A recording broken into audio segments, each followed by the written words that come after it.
program issue.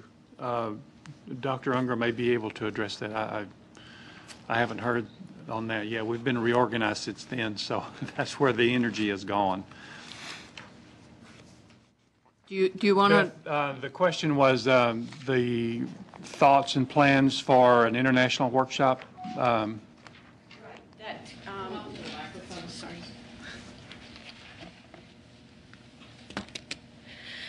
The reorganization did disrupt those plans, and we will not be able to get that in this fiscal year.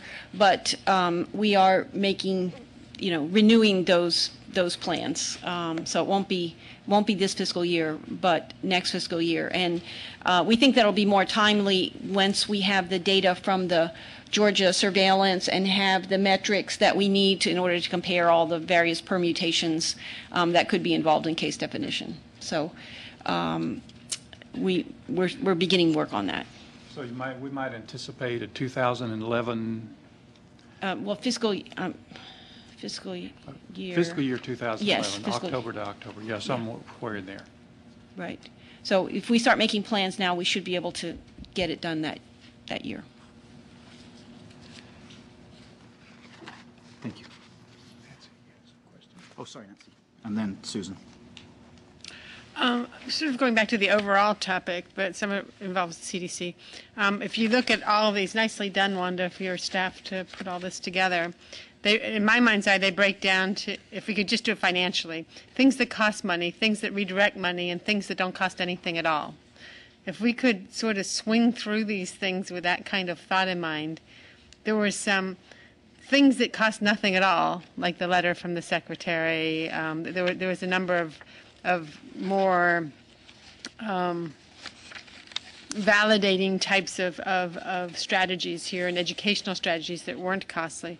There are things that were redirecting money, like asking the CDC to develop an extramural component to their program and that sort of thing. And then there are things that cost brand new money, like the 5 centers of excellence.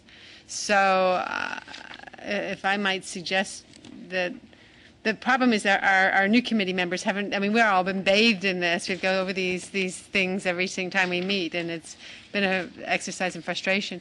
But the new committee members really haven't had the opportunity to realize why there are seemingly duplicate statements. The very first page, for instance, 4 times. And I would say, as the person who's possibly had the most history, having been on this panel on 2 and 3, if you count the first iteration, 3 times. The Centers of Excellence have been oppressed from the very beginning because of the lack of access to health care and the meaning of a center to a research program. So they were rather important. But if you zip all the way back to these educational efforts, where there were the letter to the secretary. Can we go back to that one? We have a new secretary. Is a chance we're going to get a letter?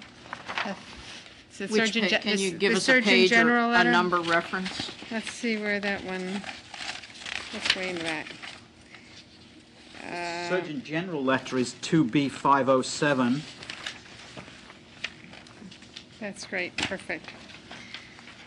Is the letter was written, and that was a couple of Surgeon Generals ago. So I'm wondering if we might pull up that draft and ask the new staff, the new folks. Is there a chance that we're going to be able to go down that line? If the committee would like to revisit, would you prefer Surgeon General, who has no line authority, has a bully pulpit and educational responsibility, or the Assistant Secretary for Health, who also has no line authority, but is actually the Surgeon General's supervisor and was here with us this morning?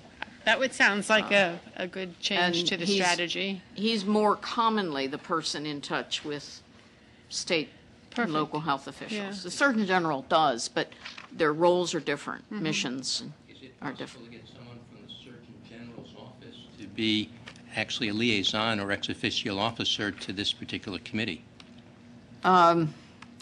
I suppose, again, we could ask, but what's the purported value and, recognizing the broad public health educational mission and steward of the Public Health Service Commission Corps and a focus on healthcare for the underserved, even as healthcare is changing.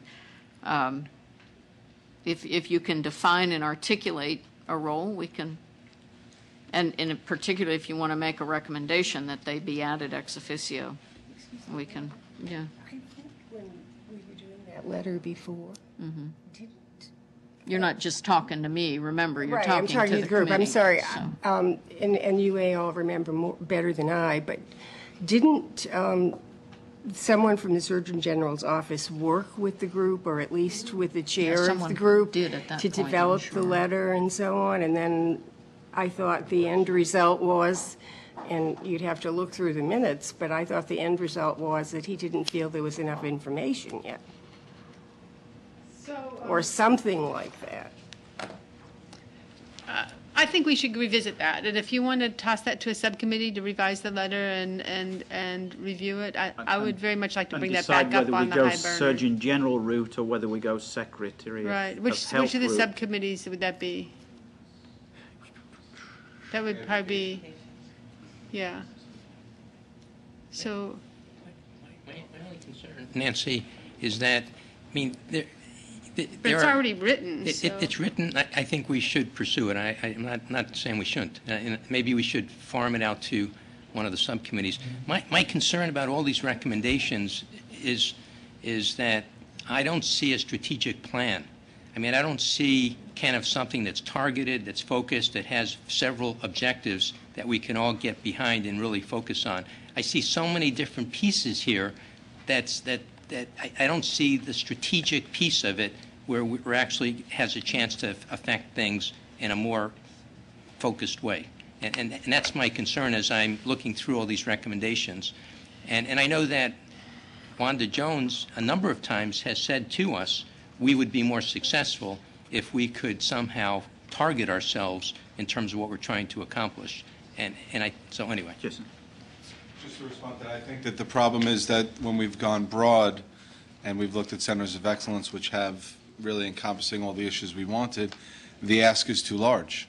And so maybe we're now going back to taking smaller bites with targeted issues to find things that we can, along what Nancy says, if it's not requiring money, we may have a better, if it's not requiring the same level of resources, we might be better served accomplishing what we can while we can. I would think that targeted issues don't have to be small.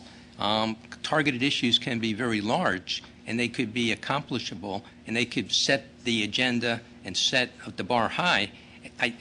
So I'm not sure it has to be at a kind of a more minuscule or more targeted. To me, doesn't mean small. So I just want to define my terms.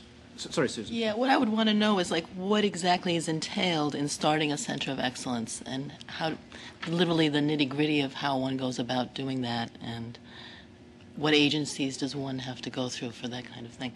Because, I mean, for instance, in New York and the whole East Coast area where I'm from, there's nobody I can refer people to in terms of specialty care or primary care doctors, and I certainly think there's a need. And I know there's some in other parts of the country, but I mean, we were urging that people bought into the project. I think there's some work to do to decide what a centre of excellence looks like. There are private entities that have determined what they think it should look like, but it is a big question because it's a lot of money, obviously.